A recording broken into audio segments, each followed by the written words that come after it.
जैसा कि वीडियो के माध्यम से अभी हम सभी लोगों ने देखा है कि हम लोग बात कर रहे हैं डायबिटीज एंड मधु संयम रस के बारे में। तो मधु संयम रस के मोड ऑफ एक्शन को समझने से पहले हमें इसके रूट कोज को समझना चाहिए कि इसका रूट कोज क्या है, कि हमने क्या डिजीज को ध्यान में रखते हुए या क्या प्रॉब्लम को ध्यान में रखते हुए मधु संयम रस का निर्माण किया है। Basic problem is that diabetes. Diabetes क्या है?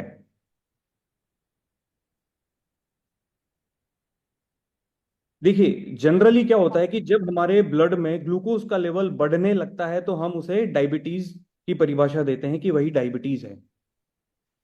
अब इस ग्लूकोज को हमारी सेल्स तक पहुंचाने का काम एक स्पेशल टाइप का हार्मोन करता है जिसे हम इंसुलिन कहते हैं। जनरली आज की इंफॉर्मेशन हो सकता है थोड़ी सी टेक्निकल हो, बट मधु संयम रस को समझने के लिए ये सारी इंफॉर्मेशन हमें ध्यान होना बहुत ज्यादा जरूरी है। इंसुलिन ही ग्लूकोज को पिक करके ब्लड से उठा करके सेल्स तक पहुंचाता है। इस इंसुलिन का निर्माण कहां होता है? इंसुलिन का निर्माण हमारे पैनक्रियाज, जो कि एक वाइटल ऑर्गन है शरीर का, पैनक्रियाज की पैनक्रियाटिक ग्लैंड में जो बीटा सेल्स अवेलेबल होती है वहीं इंसुलिन का निर्माण होता है। अब डायबिटीज की दो कंडीशंस होती है, एक हाइपोग्लाइसेमिया और एक हाइपरग्लाइसेमिया। ये वर्ड्स हमें याद होना जरूरी है। हाइपो एंड हाइपर, उससे आप डिफरेंशिएट कर पाएंगे कि बेसिकली किसी भी पेशेंट में प्रॉब्लम क्या है। हाइपोग्लाइसेमिया वह चीज होती है जहां ग्लूकोज लेवल ब्लड में काफी कम हो जाता है, उसे हम ग्लाइपोहाइसीमिया बोलते हैं। But diabetes is what? Diabetes को सीधे शब्दों में बोलेंगे हम लोग हाइपरग्लाइसेमिया, जहां ग्लूकोज की मात्रा ब्लड में बढ़ जाती है, इंक्रीज हो जाती है। ये बहुत सीधे शब्दों में और बहुत इजी शब्दों में हमें याद रखना है कि जहां ग्लूकोज की मात्रा हमारे ब्लड में बढ़ जाती है उसे हम हाइपरग्लाइसीमिया या फिर डायबिटीज मेलिटस बोलते हैं। डायबिटीज मेलिटस दो टाइप की होती है, टाइप 1 एंड टाइप 2। टाइप 1 क्या होता है? जैसा कि सबको पता है कि टाइप 1 डायबिटीज में जो पैनक्रियाज में बीटा सेल्स अवेलेबल होती है वो इंसुलिन का निर्माण करना बंद कर देती है। उस कंडीशन में क्या होता है कि जो पेशेंट्स होते हैं जो टाइप 1 डायबिटीज से पीड़ित हैं, उन्हें इंसुलिन के इंजेक्शन एक्सटर्नली लेने पड़ते हैं। अब ये किन को इफेक्ट करती है? ये सबसे ज्यादा इफेक्ट करती है चिल्ड्रन को और यूथ को। और बहुत बड़ा रीजन है कि ये एक जनरेशन से दूसरे जनरेशन में भी ट्रांसफर होती है। ये सबसे बड़ा रीजन है। अब हम आते हैं टाइप 2 डायबिटीज पे। टाइप 2 डायबिटीज में क्या होता है? आपके शरीर में इंसुलिन का निर्माण तो बराबर हो रहा है, बट फिर भी ग्लूकोज का लेवल बढ़ा हुआ है। इसके पीछे के क्या रीजन है? इंसुलिन का निर्माण बराबर हो रहा है बट फिर भी ग्लूकोज लेवल बढ़ा हुआ है। कीप इन माइंड दैट इसके पीछे का सबसे बड़ा रीजन यह है कि जो इंसुलिन ग्लूकोज को पिक करके सेल्स तक पहुंचाता है यूटिलाइज होने के लिए एनर्जी में, वो सेल्स, देखिए, ओवर कैसे कैपेसिटी पे तो काम नहीं कर सकती है। वो एक लिमिटेड मात्रा में ही उस ग्लूकोज को एक्सेप्ट कर सकती है, एब्जॉर्ब कर सकती है। तो जब इंसुलिन का निर्माण बराबर हो रहा है, ग्लूकोज भी आ रहा है, तो इंसुलिन क्या करता है कि उस ग्लूकोज को उठाकर सेल्स की तरफ फेंकता है, ग्लूकोज को पिक किया सेल्स की तरफ ट्रांसफर करता है। तो उस कंडीशन में क्या होता है कि सेल्स ओवर द पीरियड, सालों बाद, एक रेजिस्टेंट बैरियर बना देती है इंसुलिन के अगेंस्ट में। क्यों? इंसुलिन अब चाहकर भी उस ग्लूकोज को जो हमारे ब्लड शुगर में आया है, ब्लड में आया है, उस ग्लूकोज को पिक करके सेल्स तक नहीं पहुंचा पा रही है। सेल्स ने उसके अगेंस्ट में एक वॉल खड़ी कर दी है। सीधे शब्दों में हम लोग ये समझे कि अभी हम लोग जहां बैठे हैं, आप उससे एक सेल समझ लीजिए और आपने दरवाजा बंद किया है और आपके दरवाजे के बाहर की सिचुएशन को आप ये समझ लीजिए कि वहां इंसुलिन फ्लो हो रहा है, वहां हीमोग्लोबिन फ्लो हो रहा है, वहां ब्लड फ्लो हो रहा है। अब आप जिस रूम में बैठे हैं या एज ए सेल आप उस रूम को अगर कंसिडर करेंगे ना, तो उस रूम की साइज के अकॉर्डिंग बाहर से आपके रूम के अंदर कोई मटेरियल आया, आपने वहां स्टोर किया, कोई मटेरियल आया, आपने वहां स्टोर किया, बट एक सिचुएशन ऐसी आ जाएगी कि एक आपका रूम पूरा ऑक्यूपाइड हो जाएगा। अब आपके पास रखने के लिए जगह नहीं रहेगी वहां पे। जब रखने के लिए जगह नहीं है तो आप क्या करेंगे कि बाहर से जो चीजें आ रही है, आप एक रेजिस्टेंट बैरियर बना देंगे। आप आपके दरवाजे को कस के बंद कर देंगे कि अब बाहर से कोई भी चीज मेरे रूम में नहीं आनी चाहिए, क्योंकि मेरे रूम में अब जगह नहीं है। तो बेसिकली वही सेल्स रेस्पोंड करती है ओवर द पीरियड। ये इंसुलिन रेजिस्टेंट कोई ओवरनाइट नहीं होता है, इस प्रोसेस को होने में सालों लग जाते हैं। आज हमने ये इंसुलिन रेजिस्टेंट को अब तक थोड़ा सा समझा है। अब सबसे बेसिक पॉइंट जो हमारा है कि हमें अभी फूड को समझना है। ये सारी चीजों पे बात हम लोग इसलिए कर रहे हैं, इससे आप मधु संयम रस के मोड ऑफ एक्शन को समझ पाएंगे कि मधु संयम रस एक्चुअली काम कैसे करता है। हमारा फूड जो भी हम खाते हैं उसके दो बेसिक पार्ट होते हैं, माइक्रोन्यूट्रिएंट्स एंड मैक्रोन्यूट्रिएंट्स। माइक्रोन्यूट्रिएंट्स क्या होते हैं? माइक्रोन्यूट्रिएंट्स में सभी तरह के विटामिन एंड मिनरल्स होते हैं। एंड मैक्रोन्यूट्रिएंट्स में तीन कंपोनेंट होते हैं बेसिक। हम लोग कोई भी फूड खाते हैं उसके बेसिक तीन कंपोनेंट तो होंगे ही होंगे। आप कुछ भी खाएं, आप फ्रूट खाएं, आप चपाती खाएं, आप चावल खाएं, वॉटेवर कुछ भी खाएं, उसके तीन बेसिक कंपोनेंट होंगे, फैट, प्रोटीन एंड कार्बोहाइड्रेट। तीन चीजें हमने खाई फूड के रूप में, तीनों चीजें हमारे शरीर के अंदर जाती है। अब ग्लूकोज जब हम लोग फूड इंटेक करते हैं तो तीनों चीजें गई, फैट, प्रोटीन, कार्बोहाइड्रेट। जब कार्बोहाइड्रेट हमारे शरीर के अंदर जाता है तो वो ग्लूकोज के रूप में ब्रेक डाउन होता है। मतलब कार्बोहाइड्रेट ही ग्लूकोज है, ग्लूकोज ही शुगर है, तीनों टर्म एक ही है। आप यही मान के चलें, कहीं पे भी कंफ्यूज नहीं होना है। कार्बोहाइड्रेट, ग्लूकोज एंड शुगर एक ही टर्म है। तो वो कार्बोहाइड्रेट ग्लूकोज के रूप में ब्रेक डाउन होता है। फैट जो होता है वो फैटी एसिड के रूप में ब्रेक डाउन होता है। और जो प्रोटीन होते हैं वो अमीनो एसिड्स के रूप में ब्रेक डाउन होते हैं। अब तीनों के ब्रेकडाउन में कैटलिस्ट काम करता है। ये थोड़ा सा टेक्निकल वर्ड है बट इसे समझना जरूरी है। वो डाइजेस्टिव एंजाइम्स होते हैं बेसिकली। और ये डाइजेस्टिव एंजाइम बनाता कौन है? ये डाइजेस्टिव एंजाइम हमारी पैनक्रियाज ही बनाती है। कार्बोहाइड्रेट को ग्लूकोज में ब्रेकडाउन करने के लिए जो रेस्पॉन्सिबल एंजाइम है, डाइजेस्टिव एंजाइम, उसे हम अमाइलेज बोलते हैं। फैट को डाइजेस्ट करने के लिए जो रेस्पॉन्सिबल एंजाइम है उसे हम लाइपेज बोलते हैं। और प्रोटीन को डाइजेस्ट करने के लिए जो रेस्पॉन्सिबल एंजाइम है, हम उसे प्रोटीएज बोलते हैं। अब डायबिटीज में सबसे बड़ा रोल कार्बोहाइड्रेट का है, तो हम फैट और प्रोटीन पे आज बात नहीं करेंगे, हम आज बात करेंगे केवल कार्बोहाइड्रेट पे। क्योंकि मैंने आपको जैसे बताया कि कार्बोहाइड्रेट ही ग्लूकोज है और वही शुगर है। अब कार्बोहाइड्रेट का जो ब्रेकडाउन है वो हमारे मुंह से ही शुरू हो जाता है। आप समझिएगा, जैसे हमने फूड इंटेक किया उसके बाद में कार्बोहाइड्रेट का ब्रेकडाउन हमारे मुंह से ही स्टार्ट हो गया है। अब हमारे मुंह में सलाइवरी ग्लैंड होती है जो सलाइवा बनाती है, जो लार बनाती है। उसी लार में डाइजेस्टिव एंजाइम होता है लाइपेज, जो रेस्पॉन्सिबल होता है कार्बोहाइड्रेट को ब्रेक डाउन करने में। वो कार्बोहाइड्रेट ब्रेक डाउन होके ग्लूकोज के रूप में शरीर के अंदर पहुंचता है। बिल्कुल इसे ना एज ए पिक्चर दिमाग में बिठाइए तो मधु संयम रस को समझने में बड़ा इजी रहेगा। कार्बोहाइड्रेट टूट के ग्लूकोज के रूप में आपके ब्लड में पहुंचा है। अब इंसुलिन जो प्रोड्यूस कर रहा है पैनक्रियाज, वो इंसुलिन का काम है कि उस ग्लूकोज को उठा करके सेल्स तक पहुंचाना है।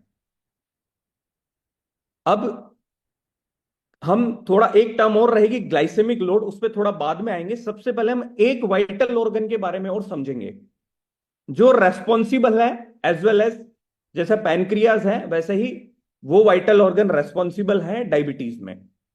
वो वाइटल ऑर्गन कौन सा है? वो वाइटल ऑर्गन है लीवर। लीवर का स्वस्थ रहना भी बहुत ज्यादा जरूरी है, क्योंकि डायबिटीज की वजह से लीवर खराब हो सकता है या खराब लीवर की वजह से डायबिटीज हो सकती है, वाइस वर्सा है।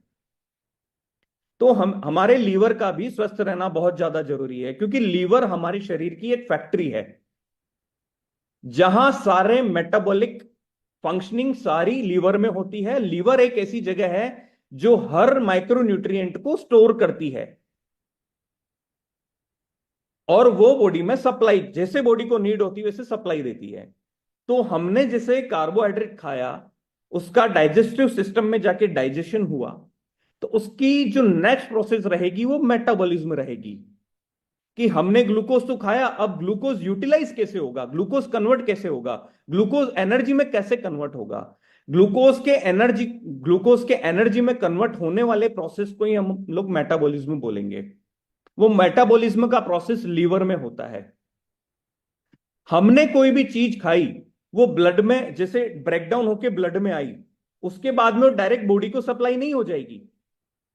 उसके बाद में वो जो डाइजेस्ट हो गया है वो ब्लड के थ्रू लीवर में जाएगा, और जो अनडाइजेस्टेड कंपोनेंट है वो स्टूल के थ्रू बाहर आ जाएंगे। जो काम की चीज है वो ब्रेकडाउन हो चुकी है, वो ब्लड के थ्रू लीवर में जाएगी। लीवर एक ऐसा ऑर्गन है जो सबसे पहले जो भी कंपोनेंट आया है लीवर के अंदर उसे इंस्पेक्ट करेगा, उसे डिटॉक्सिफाई करेगा, उसे मेटाबोलाइज करेगा, उसे ब्रेक डाउन करेगा। इस चीज को बहुत ध्यान से समझना है हमें कि लीवर जो ग्लूकोज या एमिनो एसिड्स ब्रेकडाउन हुए हैं शरीर के अंदर, ग्लूकोज जो ब्रेकडाउन हुआ है डाइजेस्टिव सिस्टम में, अब वो एनर्जी में कन्वर्ट होने के लिए अब लीवर का रोल रहता है। तो लीवर का स्वस्थ रहना भी हमारे लिए उतना ही जरूरी है। अब क्या होता है कि जैसे जैसे अब डायबिटीज होने की बहुत सारी स्टेजेस हैं। जब डायबिटीज होने लगती है और डायबिटीज का पता चलता है किसी पेशेंट को, तब तक तो उसकी 20% आई विजन तो चला गया होता है, और उसके बाद में उसके शरीर में इंसुलिन का रेजिस्टेंट बढ़ने लगता है कि सेल्स ने ग्लूकोज को एक्सेप्ट करना कम कर दिया है, या फिर इंसुलिन के अगेंस्ट में रेजिस्टेंट बैरियर बना दिया है। और कार्बोहाइड्रेट को मैंने समझाया कि कार्बोहाइड्रेट ग्लूकोज में ब्रेकडाउन होके जाता है, इंसुलिन उसे सेल्स तक पहुंचाता है, वो सारी चीजें। अब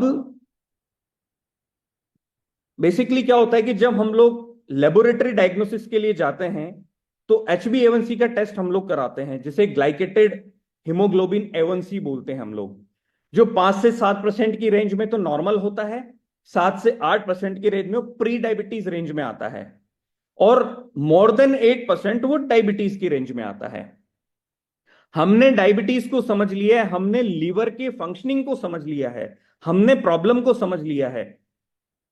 क्या इस प्रॉब्लम का समाधान इस प्रकृति में अवेलेबल है, प्राकृतिक रूप से अवेलेबल है? इसे समझना बहुत ज्यादा जरूरी है। सारी समस्याओं का और सारी हेल्थ रिलेटेड जितनी भी प्रॉब्लम्स हैं, उन सभी समस्याओं का समाधान प्रकृति में अवेलेबल है। प्रकृति से यूटिलाइज करना हमें आना चाहिए। हमें पता है कि डायबिटीज में करेला काम करेगा, हमें पता है जामुन काम करेगा, क्योंकि बहुत सारी इंफॉर्मेशन अवेलेबल है, हमें सब कुछ पता है। बट हमें यह पता नहीं है कि जामुन का कौन सा एक्टिव कंपोनेंट काम करेगा, हमें यह पता नहीं है कि करेले का कौन सा एक्टिव कंपोनेंट काम करेगा, हमें यह पता नहीं है कि मेथी सीड का कौन सा एक्टिव कंपोनेंट काम करेगा और कैसे काम करेगा। हमें तो लोगों ने बोल दिया है कि जामुन खा लो भाई, डायबिटीज में बड़ा बेनिफिशियल है, हमें बोल दिया एलोवेरा पी लो, हमें बोल दिया आंवला P low.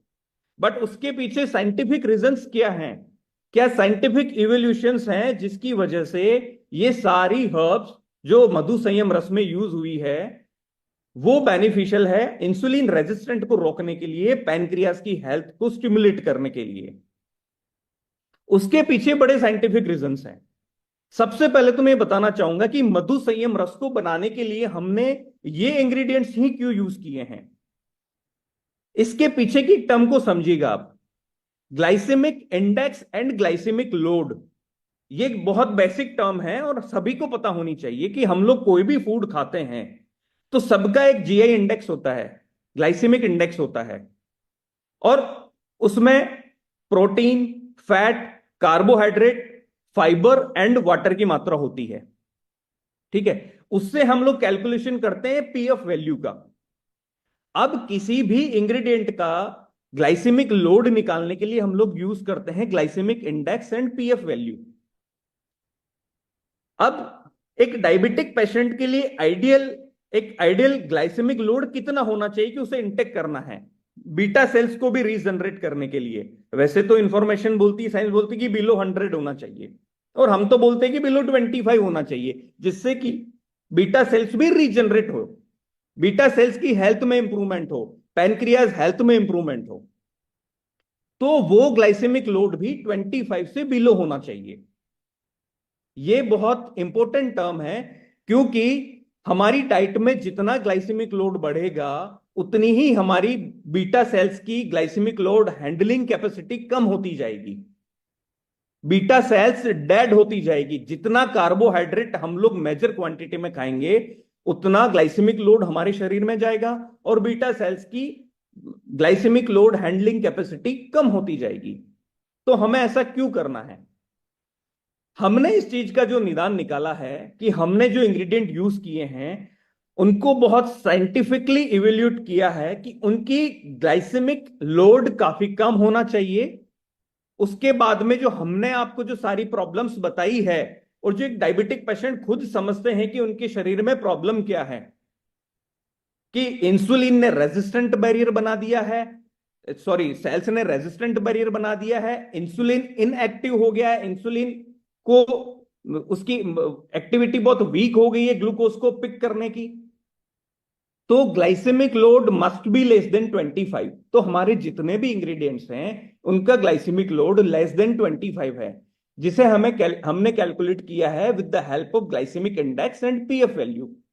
PF value is the sum of fat, protein and fibre.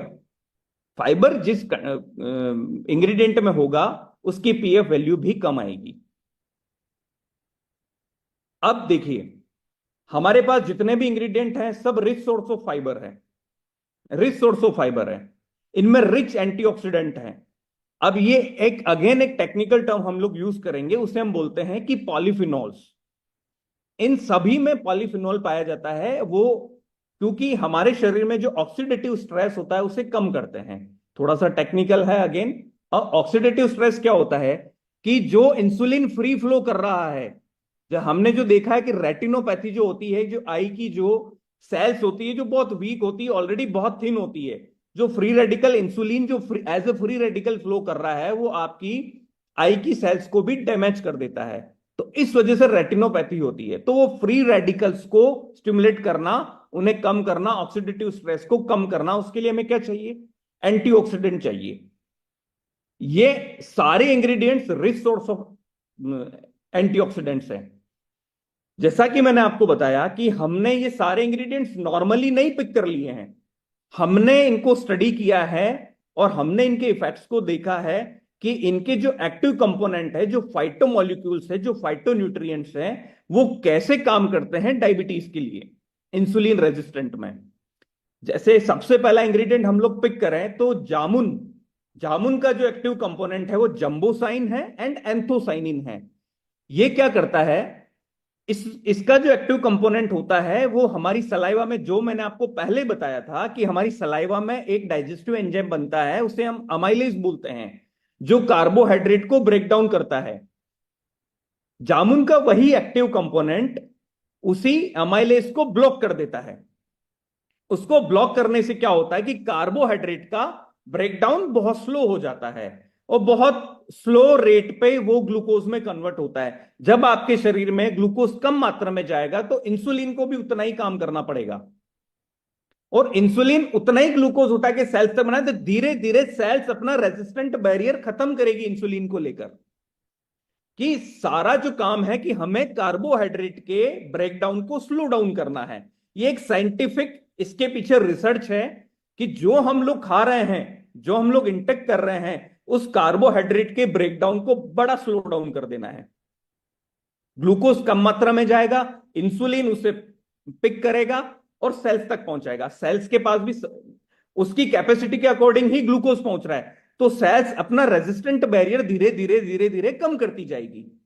तो आपके ब्लड में जो शुगर का लेवल आपको अभी दिख रहा है, वो धीरे धीरे धीरे धीरे कम दिखेगा ओवर द पीरियड। हो सकता है 15 दिन में कम दिखे, हो सकता है 30 दिन में कम दिखे। ये मैं फास्टिंग शुगर की भी बात कर रहा हूं, ये मैं पीपी शुगर की भी बात कर रहा हूं, एज वेल एज HbA1c, जो ग्लाइकेटेड हीमोग्लोबिन A1c होता है, उसकी वैल्यू भी आपकी, अगर आप डायबिटिक हैं तो आप प्री डायबिटिक रेंज में आएंगे, और अगर आप प्री डायबिटिक रेंज में हैं तो आप नॉर्मल रेंज में आएंगे, क्योंकि आपने क्या किया कि कार्बोहाइड्रेट के ब्रेकडाउन को स्लो डाउन कर दिया है।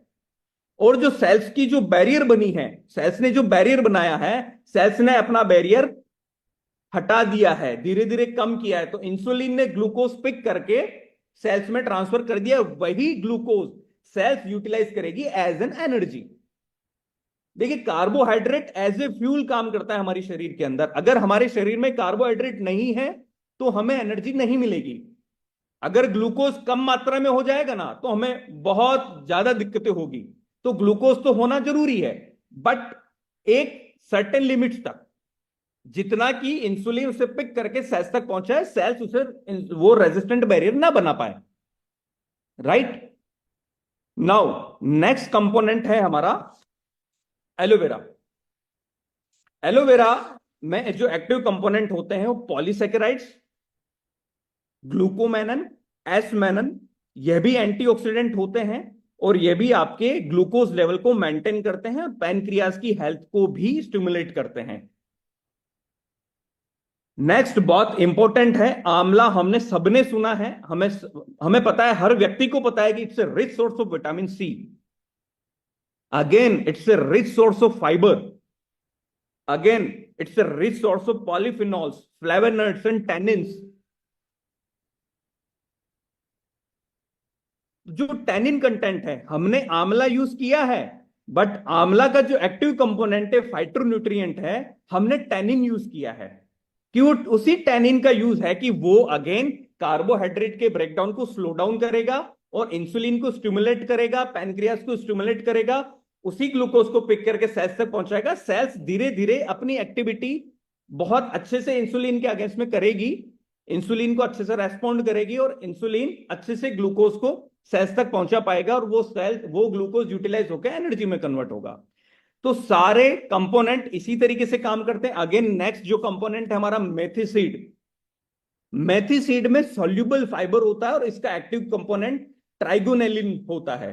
ठीक है, यह भी आपके डाइजेस्टिव सिस्टम को या डाइजेस्टिव प्रक्रिया को थोड़ा स्लो कर देता है, ब्लड शुगर को धीरे धीरे कम करता है।